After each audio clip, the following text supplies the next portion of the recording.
جیسا کہ بہت سارے ساتھیوں کا بھی سوال ہے اور آپ کا سوال ہے اور ہمیشہ یہ سوال آتا رہتا ہے کہ طواف وداع کب کیا جائے. تو آپ سب کو یہ معلوم ہونا چاہیے کہ طواف وداع کا تعلق حج سے ہے. اگر حاجی حج کے لیے مکہ مکرمہ تشریف لایا ہوا ہے تو اب اس کے ذمے ہے کہ جب وہ اپنے گھر لوٹنا شروع کر دے، جب روانہ ہو تو روانہ ہونے سے پہلے آخری کام جو کرے وہ کعبۃ المشرفہ کا طواف کرے. یہ جو آخری کام کرے گا تو کعبۃ المشرفہ کا طواف کرے گا، اسی کو طواف وداع کہا جاتا ہے، رخصتی والا طواف. یعنی اب اس کے بعد کوئی اور کام آپ کے لیے کرنا زیادہ مناسب نہیں ہے. اگر کر لیے تو کوئی حرج کی بات نہیں ہے، لیکن مناسب اور اولا یہی ہے کہ سب سے آخری کام آپ کا مکہ مکرمہ میں رہتے ہوئے کعبۃ المشرفہ کا طواف ہے.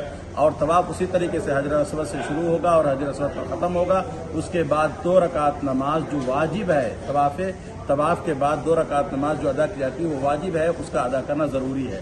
جہاں تک رہا سوال آپ لوگوں کا کہ عمرے کے بعد طواف وداع اگر آپ کر لیں تو اچھی بات ہے، کوئی حرج کی بات نہیں ہے، لیکن طواف وداع کا تعلق عمرے سے نہیں ہے. آپ نے پہلا طواف کر لیا، اس کے بعد سعی کر لی، حلق کروا لیا، آپ کا عمرہ مکمل ہو گیا. اب آپ اگر بغیر طواف وداع کے بغیر طواف کیے ہوئے لوٹ کر کے جانا چاہیں تو کوئی حرج کی بات نہیں ہے.